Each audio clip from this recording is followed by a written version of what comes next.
Elizabeth II, Elizabeth Alexandra Mary Windsor, born April 21, 1926, is Queen of the United Kingdom and the other Commonwealth realms. Elizabeth was born in London as the first child of the Duke and Duchess of York, later King George VI and Queen Elizabeth, and she was educated privately at home. Her father acceded to the throne on the abdication of his brother King Edward VIII in 1936, from which time she was the heir presumptive. She began to undertake public duties during the Second World War, serving in the Auxiliary Territorial Service. In 1947, she married Prince Philip, Duke of Edinburgh, a former Prince of Greece and Denmark, with whom she has 4 children: Charles, Prince of Wales, Anne, Princess Royal, Prince Andrew, Duke of York, and Prince Edward, Earl of Wessex. When her father died in February 1952, Elizabeth became head of the Commonwealth and Queen Regnant of 7 independent Commonwealth countries: the United Kingdom, Canada, Australia, New Zealand, South Africa, Pakistan, and Ceylon. She has reigned as a constitutional monarch through major political changes, such as devolution in the United Kingdom, Canadian patriation, and the decolonization of Africa.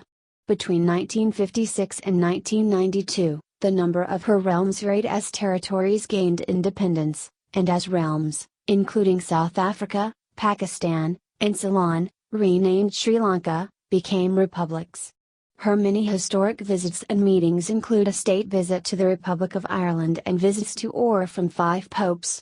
Significant events have included her coronation in 1953 and the celebrations of her silver, golden, and diamond jubilees in 1977, 2002, and 2012, respectively. In 2017, she became the first British monarch to reach a sapphire jubilee.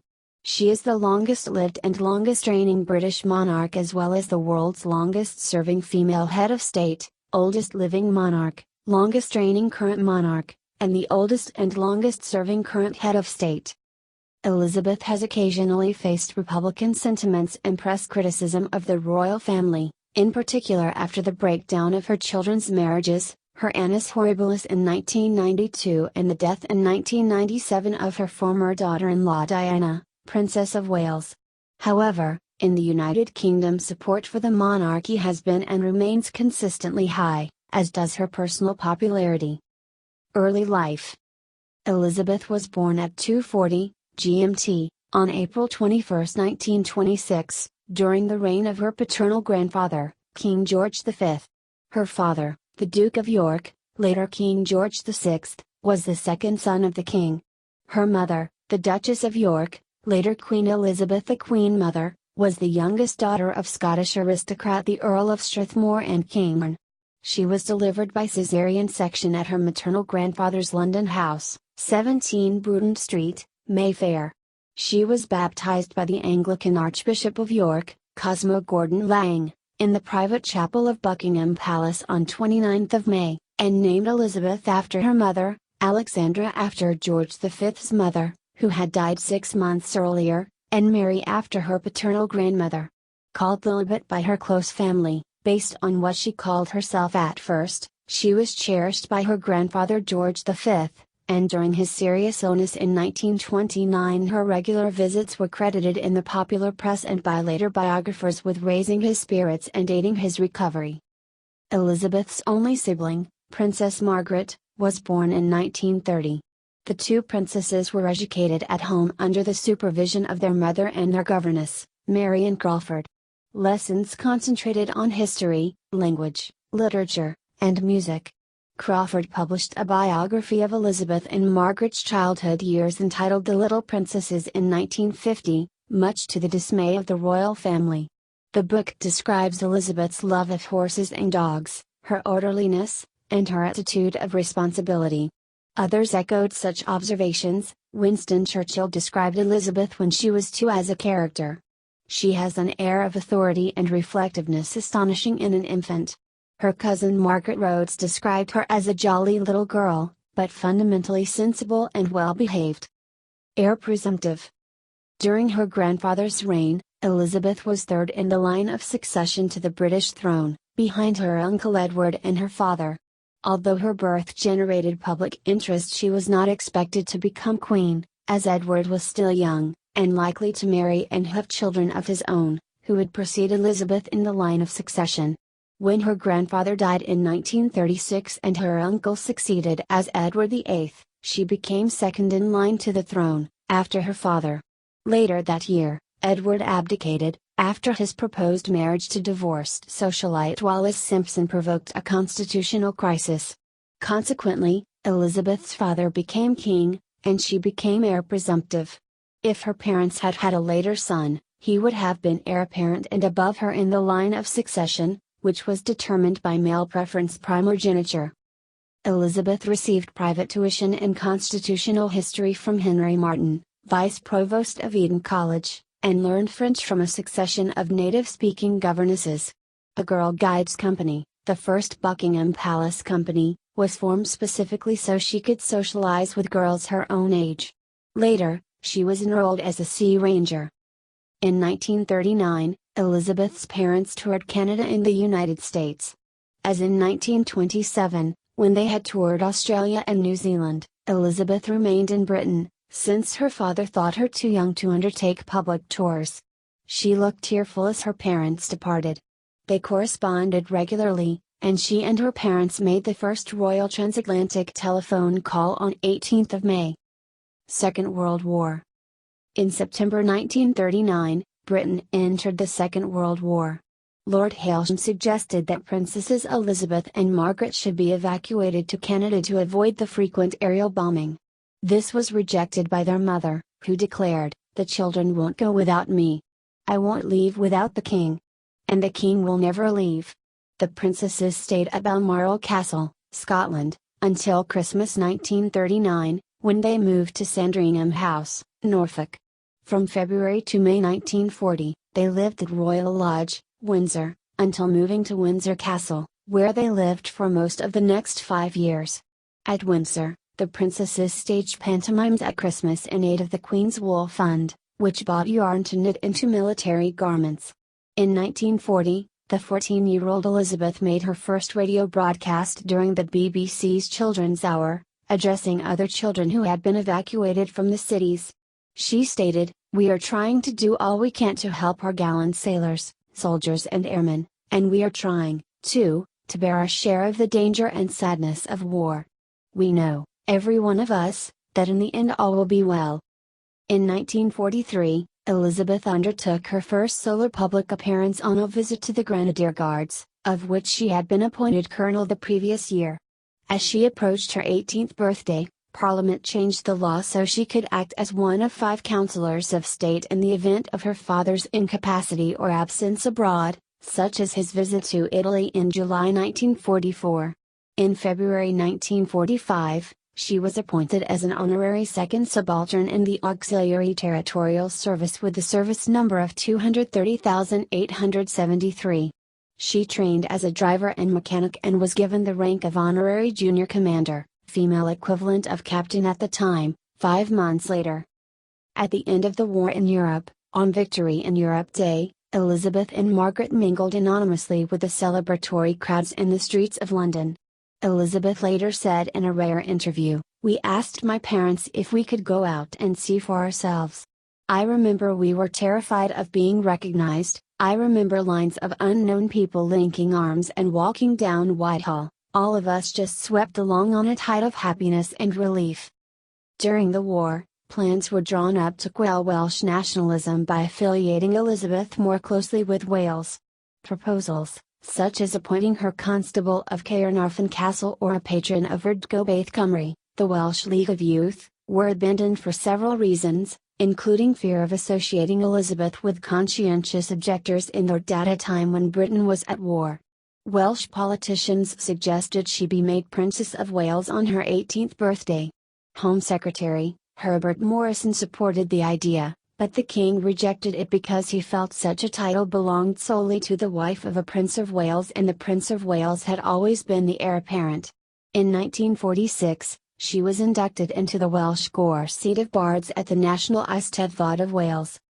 Princess Elizabeth went in 1947 on her first overseas tour, accompanying her parents through southern Africa, During the tour, in a broadcast to the British Commonwealth on her 21st birthday, she made the following pledge: "I declare before you all that my whole life, whether it be long or short, shall be devoted to your service and the service of our great imperial family to which we all belong." Marriage. Elizabeth met her future husband, Prince Philip of Greece and Denmark, in 1934 and 1937. They are second cousins once removed through King Christian IX of Denmark and third cousins through Queen Victoria. After another meeting at the Royal Naval College in Dartmouth in July 1939, Elizabeth, though only 13 years old, said she fell in love with Philip, and they began to exchange letters. She was 21 when their engagement was officially announced on July 9, 1947. The engagement was not without controversy. Philip had no financial standing, was foreign-born, though a British subject who had served in the Royal Navy throughout the Second World War, and had sisters who had married German noblemen with Nazi links. Marion Crawford wrote, "Some of the king's advisers did not think him good enough for her. He was a prince without a home or kingdom." Some of the papers played long and loud tunes on the string of Philip's foreign origin. Later biographies reported Elizabeth's mother initially opposed the union, dubbing Philip the Hun. In later life, however, the Queen Mother told biographer Tim Heald that Philip was an English gentleman. Before the marriage, Philip renounced his Greek and Danish titles, officially converted from Greek Orthodoxy to Anglicanism, and adopted the style Lieutenant Philip Mountbatten, taking the surname of his mother's British family. Just before the wedding, he was created Duke of Edinburgh and granted the style His Royal Highness. Elizabeth and Philip were married on November 20, 1947 at Westminster Abbey. They received 2,500 wedding gifts from around the world. Because Britain had not yet completely recovered from the devastation of the war, Elizabeth required ration coupons to buy the material for her gown, which was designed by Norman Hartnell. In post-war Britain, it was not acceptable for Philip's German relations, including his 3 surviving sisters, to be invited to the wedding. The Duke of Windsor, formerly King Edward VIII, was not invited either. Elizabeth gave birth to her first child, Prince Charles, on November 14, 1948. 1 month earlier, the King had issued letters patent allowing her children to use the style and title of a royal prince or princess, to which they otherwise would not have been entitled as their father was no longer a royal prince. A second child, Princess Anne, was born in 1950. Following their wedding, the couple leased Windlesham Moor, near Windsor Castle, until July 1949, when they took up residence at Clarence House in London. At various times between 1949 and 1951, the Duke of Edinburgh was stationed in the British Crown colony of Malta as a serving Royal Navy officer. He and Elizabeth lived intermittently in Malta for several months at a time in the hamlet of Gwa-Erdemanga, at Villa Gardamanga, the rented home of Philip's uncle, Lord Mountbatten. The children remained in Britain. Reign. Accession and coronation. During 1951, George VI's health declined, and Elizabeth frequently stood in for him at public events. When she toured Canada and visited President Harry S. Truman in Washington, D.C., in October 1951, her private secretary, Martin Charteris, carried a draft accession declaration in case the king died while she was on tour. In early 1952, Elizabeth and Philip set out for a tour of Australia and New Zealand by way of Kenya. On February 6, 1952, they had just returned to their Kenyan home, Sagana Lodge, after a night spent at Treetops Hotel, when word arrived of the death of the king and consequently Elizabeth's immediate accession to the throne.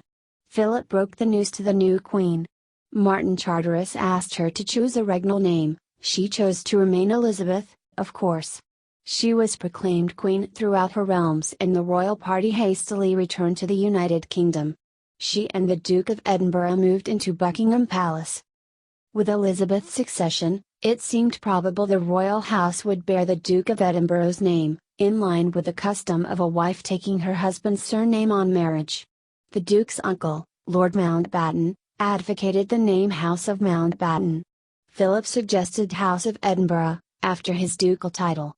The British Prime Minister, Winston Churchill, and Elizabeth's grandmother, Queen Mary, favored the retention of the House of Windsor, and so on April 9, 1952 Elizabeth issued a declaration that Windsor would continue to be the name of the royal house. The Duke complained, "I am the only man in the country not allowed to give his name to his own children." In 1960, after the death of Queen Mary in 1953 and the resignation of Churchill in 1955, the surname Mountbatten-Windsor was adopted for Philip and Elizabeth's male line descendants who do not carry royal titles. Amid preparations for the coronation, Princess Margaret told her sister she wished to marry Peter Townsend, a divorced 16 years Margaret's senior, with 2 sons from his previous marriage. The Queen asked them to wait for a year. In the words of Charteris, the Queen was naturally sympathetic towards the princess, but I think she thought, she hoped, given time, the affair would peter out. Senior politicians were against the match and the Church of England did not permit remarriage after divorce. If Margaret had contracted a civil marriage, she would have been expected to renounce her right of succession. Eventually, she decided to abandon her plans with Townsend. In 1960, she married Anthony Armstrong Jones, who was created Earl of Snowdon the following year. They divorced in 1978, she did not remarry. Despite the death of Queen Mary on 24 March, the coronation on June 2, 1953 went ahead as planned, as Mary had asked before she died. The ceremony in Westminster Abbey, with the exception of the anointing and communion, was televised for the first time.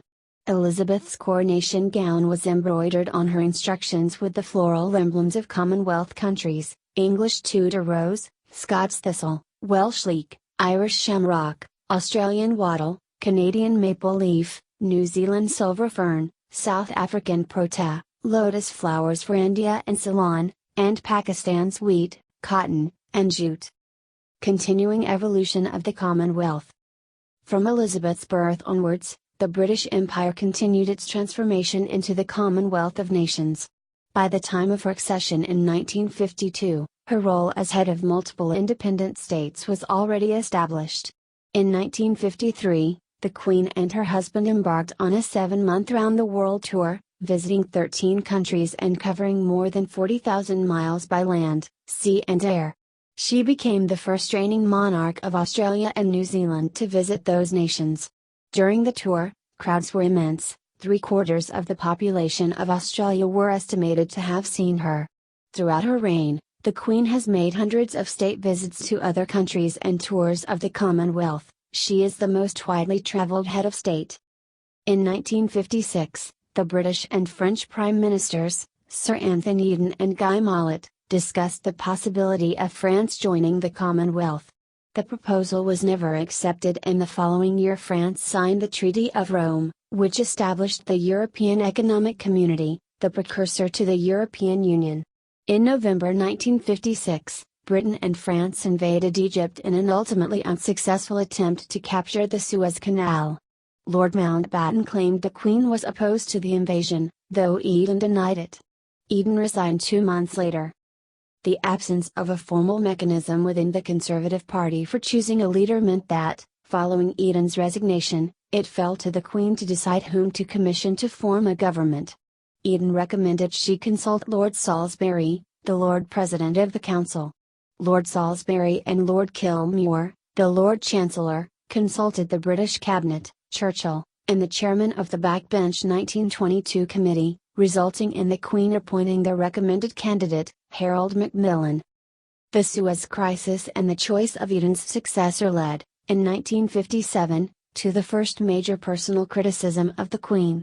In a magazine, which he owned and edited, Lord Altrincham accused her of being out of touch. Altrincham was denounced by public figures and slapped by a member of the public appalled by his comments. 6 years later, in 1963, Macmillan resigned and advised the Queen to appoint the Earl of Home as Prime Minister, advice she followed. The Queen again came under criticism for appointing the Prime Minister on the advice of a small number of ministers or a single minister. In 1965 the Conservatives adopted a formal mechanism for electing a leader, thus relieving her of involvement. In 1957 she made a state visit to the United States, where she addressed the United Nations General Assembly on behalf of the Commonwealth. On the same tour, she opened the 23rd Canadian Parliament, becoming the first monarch of Canada to open a parliamentary session. 2 years later, solely in her capacity as Queen of Canada, she revisited the United States and toured Canada.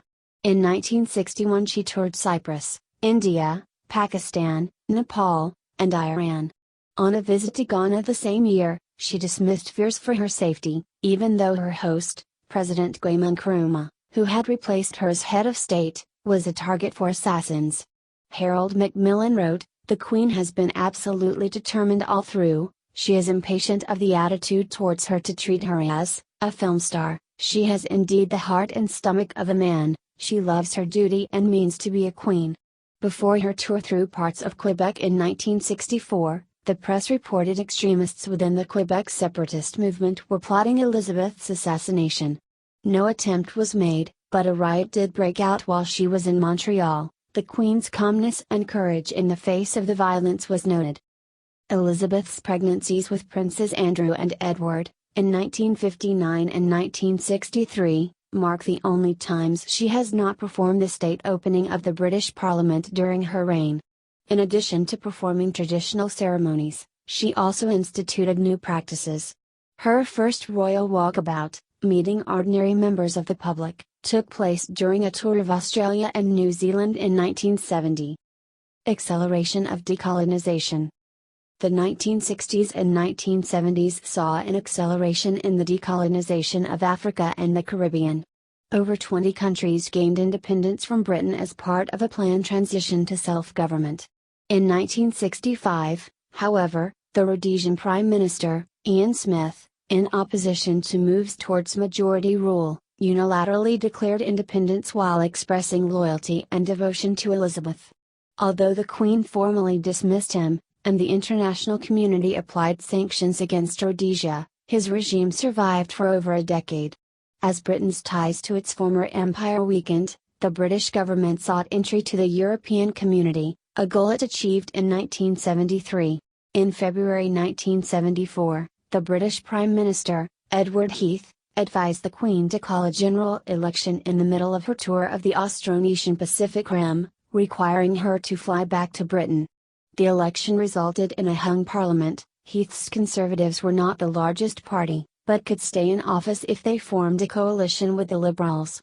Heath only resigned when discussions on forming a coalition foundered, after which the Queen asked the leader of the opposition, Labour's Harold Wilson, to form a government. A year later, at the height of the 1975 Australian constitutional crisis, the Australian Prime Minister, Gough Whitlam, was dismissed from his post by Governor-General Sir John Kerr, after the opposition-controlled Senate rejected Whitlam's budget proposals. As Whitlam had a majority in the House of Representatives, Speaker Gordon Scholes appealed to the Queen to reverse Kerr's decision. She declined, saying she would not interfere in decisions reserved by the Constitution of Australia for the Governor-General. The crisis fueled Australian republicanism. Silver Jubilee. In 1977, Elizabeth marked the Silver Jubilee of her accession. Parties and events took place throughout the Commonwealth, many coinciding with her associated national and Commonwealth tours. The celebrations reaffirmed the Queen's popularity, despite virtually coincident negative press coverage of Princess Margaret's separation from her husband. In 1978, the Queen endured a state visit to the United Kingdom by Romania's communist leader, Nicolae Ceausescu, and his wife, Elena, though privately she thought they had blood on their hands. The following year brought two blows. One was the unmasking of Anthony Blunt, former surveyor of the Queen's pictures, as a communist spy. The other was the assassination of her relative and in-law Lord Mountbatten by the Provisional Irish Republican Army. According to Paul Martin, Sr., by the end of the 1970s the Queen was worried the Crown had little meaning for Pierre Trudeau, the Canadian Prime Minister. Tony Benn said the Queen found Trudeau rather disappointing. Trudeau's supposed republicanism seemed to be confirmed by his antics, such as sliding down banisters at Buckingham Palace and pirouetting behind the Queen's back in 1977, and the removal of various Canadian royal symbols during his term of office. In 1980, Canadian politicians sent to London to discuss the patriation of the Canadian Constitution found the Queen better informed than any of the British politicians or bureaucrats. She was particularly interested after the failure of Bill C-60, which would have affected her role as head of state. Patriation removed the role of the British Parliament from the Canadian Constitution, but the monarchy was retained. Trudeau said in his memoirs that the Queen favoured his attempt to reform the Constitution and that he was impressed by the grace she displayed in public and the wisdom she showed in private. 1980s. During the 1981 Trooping the Colour ceremony, 6 weeks before the wedding of Prince Charles and Lady Diana Spencer, 6 shots were fired at the Queen from close range as she rode down the Mall, London, on her horse, Burmese. Police later discovered the shots were blanks. The 17-year-old assailant, Marcus Sargent, was sentenced to 5 years in prison and released after 3. The Queen's composure and skill in controlling her mount were widely praised. Months later, in October, the Queen was the subject of another attack while on a visit to Dunedin, New Zealand.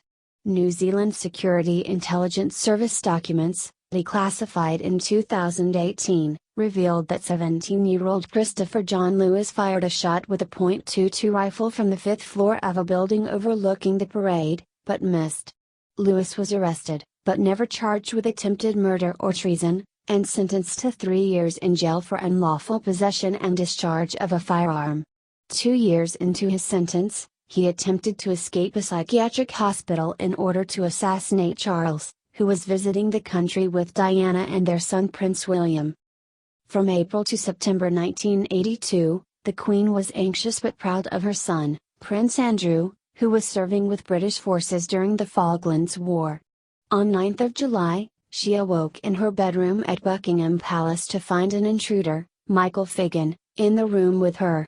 In a serious lapse of security, assistance only arrived after 2 calls to the palace police switchboard. After hosting U.S. President Ronald Reagan at Windsor Castle in 1982 and visiting his California ranch in 1983, the Queen was angered when his administration ordered the invasion of Grenada, one of her Caribbean realms, without informing her. Intense media interest in the opinions and private lives of the royal family during the 1980s led to a series of sensational stories in the press, not all of which were entirely true. As Calvin Mackenzie, editor of The Sun, told his staff, "Give me a Sunday for Monday splash on the royals. Don't worry if it's not true, so long as there's not too much of a fuss about it afterwards." Newspaper editor Donald Trelford wrote in the Observer of September 21, 1986, "The royal soap opera has now reached such a pitch of public interest that the boundary between fact and fiction has been lost sight of. It is not just that some papers don't check their facts or accept denials, they don't care if the stories are true or not." It was reported, most notably in the Sunday Times of July 20, 1986, that the Queen was worried that Margaret Thatcher's economic policies fostered social divisions and was alarmed by high unemployment, a series of riots, the violence of a miners' strike, and Thatcher's refusal to apply sanctions against the apartheid regime in South Africa. The sources of the rumours included royal aide Michael Shea and Commonwealth Secretary General Sherdeth Ramphel, but Shea claimed his remarks were taken out of context and embellished by speculation. Thatcher reputedly said the Queen would vote for the Social Democratic Party, Thatcher's political opponents. Thatcher's biographer, John Campbell, claimed the report was a piece of journalistic mischief-making. Belying reports of acrimony between them, Thatcher later conveyed her personal admiration for the Queen, and the Queen gave 2 honours in her personal gift, membership in the Order of Merit and the Order of the Garter, to Thatcher after her replacement as Prime Minister by John Major. Former Canadian Prime Minister Brian Mulroney said Elizabeth was a behind-the-scenes force in ending apartheid.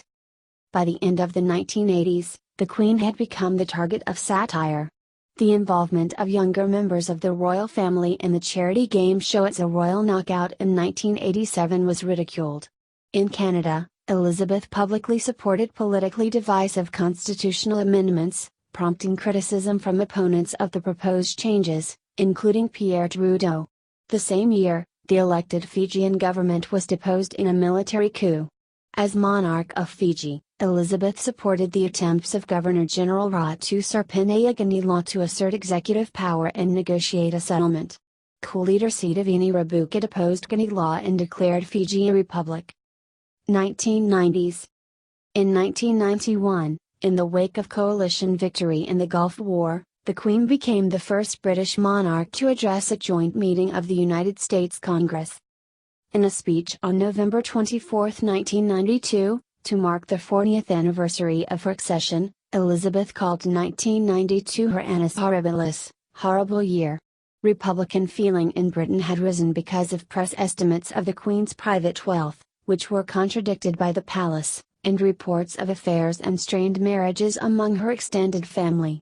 In March, her second son, Prince Andrew, and his wife, Sarah, separated. In April, her daughter, Princess Anne, divorced Captain Mark Phillips. During a state visit to Germany in October, angry demonstrators in Dresden threw eggs at her, and, in November, a large fire broke out at Windsor Castle, one of her official residences. The monarchy came under increased criticism and public scrutiny. In an unusually personal speech, the Queen said that any institution must expect criticism, but suggested it be done with a touch of humor, gentleness and understanding. 2 days later, Prime Minister John Major announced reforms to the royal finances plan since the previous year, including the Queen paying income tax from 1993 onwards, and a reduction in the civil list. In December, Prince Charles and his wife, Diana, formally separated. The year ended with a lawsuit, as the Queen sued the Sun newspaper for breach of copyright when it published the text of her annual Christmas message 2 days before it was broadcast. The newspaper was forced to pay her legal fees and donated £200,000 to charity. In the years to follow, public revelations on the state of Charles and Diana's marriage continued. Even though support for republicanism in Britain seemed higher than at any time in living memory, republicanism was still a minority viewpoint, and the Queen herself had high approval ratings. Criticism was focused on the institution of the monarchy itself and the Queen's wider family rather than her own behavior and actions. In consultation with her husband and the Prime Minister, John Major, as well as the Archbishop of Canterbury, George Gary, and her private secretary, Robert Fellows, she wrote to Charles and Diana at the end of December 1995, saying a divorce was desirable. In August 1997, a year after the divorce, Diana was killed in a car crash in Paris. The Queen was on holiday with her extended family at Balmoral. Diana's 2 sons by Charles, Princes William and Harry, wanted to attend church, and so the Queen and the Duke of Edinburgh took them that morning. Afterwards, for 5 days the Queen and the Duke shielded their grandsons from the intense press interest by keeping them at Balmoral where they could grieve in private, but the royal family's seclusion and the failure to fly a flag at half-mast over Buckingham Palace caused public dismay. Pressured by the hostile reaction, the Queen agreed to return to London and do a live television broadcast on 5 September, the day before Diana's funeral. In the broadcast, she expressed admiration for Diana and her feelings as a grandmother for the 2 princes. As a result, much of the public hostility evaporated. In November 1997, the Queen and her husband held a reception at Banqueting House to mark their golden wedding anniversary. She made a speech and praised Philip for his role as a consort, referring to him as my strength and stay. Golden Jubilee. In 2002, Elizabeth marked her Golden Jubilee. Her sister and mother died in February and March respectively, and the media speculated whether the Jubilee would be a success or a failure. She again undertook an extensive tour of her realms, which began in Jamaica in February, where she called the farewell banquet memorable after a power cut plunged the King's House, the official residence of the Governor-General, into darkness. As in 1977, there were street parties and commemorative events, and monuments were named to honor the occasion. 1 million people attended each day of the 3-day main Jubilee celebration in London, and the enthusiasm shown by the public for the Queen was greater than many journalists had expected. Though generally healthy throughout her life, in 2003 she had keyhole surgery on both knees.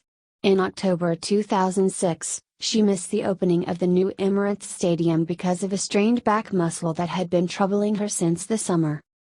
In May 2007, the Daily Telegraph, citing unnamed sources, reported the Queen was exasperated and frustrated by the policies of the British Prime Minister, Tony Blair, that she was concerned the British armed forces were overstretched in Iraq and Afghanistan, and that she had raised concerns over rural and countryside issues with Blair. She was, however, said to admire Blair's efforts to achieve peace in Northern Ireland. She became the first British monarch to celebrate a diamond wedding anniversary in November 2007. On March 20, 2008, at the Church of Ireland St Patrick's Cathedral, Armagh, the Queen attended the first Maundy service held outside England and Wales. Diamond Jubilee and Longevity. Elizabeth addressed the UN General Assembly for a second time in 2010, again in her capacity as Queen of all Commonwealth realms and head of the Commonwealth. The UN Secretary-General, Ban Ki-moon, introduced her as an anchor for our age. During her visit to New York, which followed a tour of Canada, she officially opened a memorial garden for British victims of the September 11 attacks. The Queen's visit to Australia in October 2011, her 16th visit since 1954, was called her farewell tour in the press because of her age. By invitation of the Irish President, Mary McAleese, she made the first state visit to the Republic of Ireland by a British monarch in May 2011. The Queen's 2012 Diamond Jubilee marked 60 years on the throne, and celebrations were held throughout her realms, the wider Commonwealth, and beyond. In a message released on Accession Day, Elizabeth wrote, "In this special year, as I dedicate myself anew to your service, I hope we will all be reminded of the power of togetherness and the convening strength of family, friendship and good neighborliness. I hope also that this Jubilee year will be a time to give thanks for the great advances that have been made since 1952 and to look forward to the future with clear head and warm heart."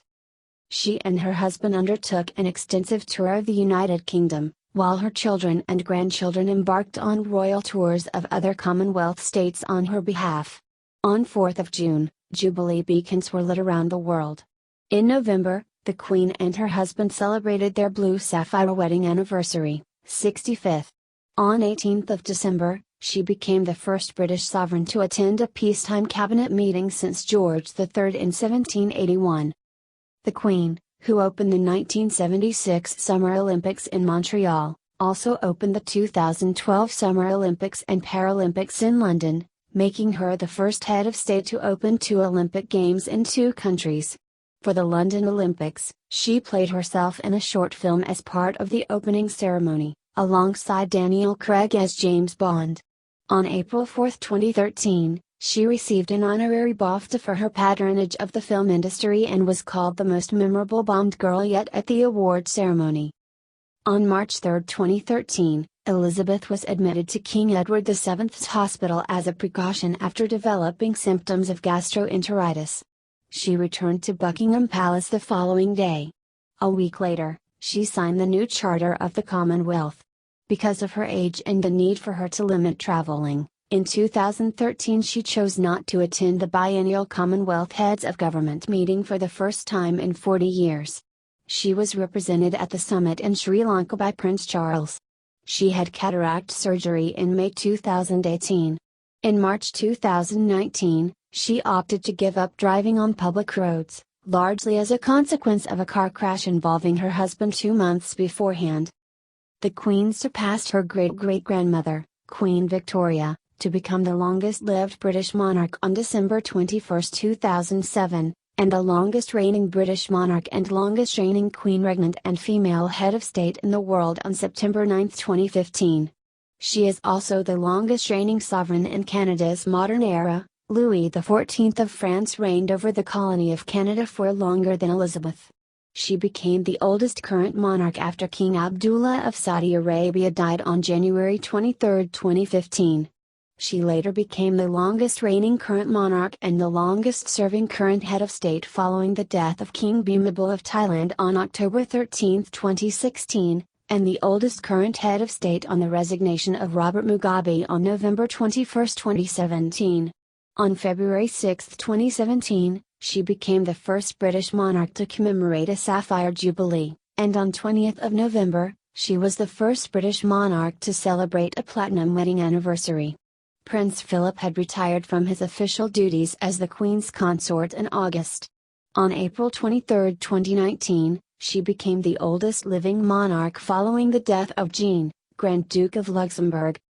The Queen does not intend to abdicate, though Prince Charles is expected to take on more of her duties as Elizabeth, who celebrated her 93rd birthday in 2019, carries out fewer public engagements. On April 20, 2018, the government leaders of the Commonwealth of Nations announced that she will be succeeded by Charles as head of the Commonwealth. The Queen stated it was her sincere wish that Charles would follow her in the role. Plans for her death and funeral have been extensively prepared by most British government and media organisations for decades. Public perception and character. Since Elizabeth rarely gives interviews, little is known of her personal feelings. As a constitutional monarch, she has not expressed her own political opinions in a public forum. She does have a deep sense of religious and civic duty, and takes her coronation oath seriously. Aside from her official religious role as Supreme Governor of the Established Church of England, she is a member of that church and also of the National Church of Scotland. She has demonstrated support for interfaith relations and has met with leaders of other churches and religions, including 5 popes: Pius XII, John XXIII, John Paul II, Benedict XVI, and Francis. A personal note about her faith often features in her annual Christmas message broadcast to the Commonwealth. In 2000, she said, "To many of us, our beliefs are of fundamental importance. For me, the teachings of Christ and my own personal accountability before God provide a framework in which I try to lead my life. I, like so many of you, have drawn great comfort in difficult times from Christ's words and example." She is patron of over 600 organizations and charities. Her main leisure interests include equestrianism and dogs, especially her Pembroke Welsh Corgis. Her lifelong love of corgis began in 1933 with Juki, the first corgi owned by her family. Scenes of a relaxed, informal home life have occasionally been witnessed. She and her family, from time to time, prepare a meal together and do the washing up afterwards. In the 1950s, as a young woman at the start of her reign, Elizabeth was depicted as a glamorous fairy tale queen. After the trauma of the Second World War, it was a time of hope, a period of progress and achievement heralding a new Elizabethan age. Lord Altrencham's accusation in 1957 that her speeches sounded like those of a priggish schoolgirl was an extremely rare criticism. In the late 1960s, attempts to portray a more modern image of the monarchy were made in the television documentary Royal Family and by televising Prince Charles's investiture as Prince of Wales. In public, she took to wearing mostly solid color overcoats and decorative hats, which allow her to be seen easily in a crowd. At her Silver Jubilee in 1977, the crowds in celebrations were genuinely enthusiastic, but in the 1980s, public criticism of the royal family increased, as the personal and working lives of Elizabeth's children came under media scrutiny. Her popularity sank to a low point in the 1990s. Under pressure from public opinion, she began to pay income tax for the first time, and Buckingham Palace was opened to the public. Discontent with the monarchy reached its peak on the death of the former Princess of Wales, Diana, though Elizabeth's personal popularity and support for the monarchy rebounded after her live television broadcast to the world 5 days after Diana's death. In November 1999, a referendum in Australia on the future of the Australian monarchy favoured its retention in preference to an indirectly elected head of state. Polls in Britain in 2006 and 2007 revealed strong support for Elizabeth, and in 2012, her Diamond Jubilee year, approval ratings hit 90%. Referendums in Tuvalu in 2008 and St. Vincent and the Grenadines in 2009 both rejected proposals to become republics.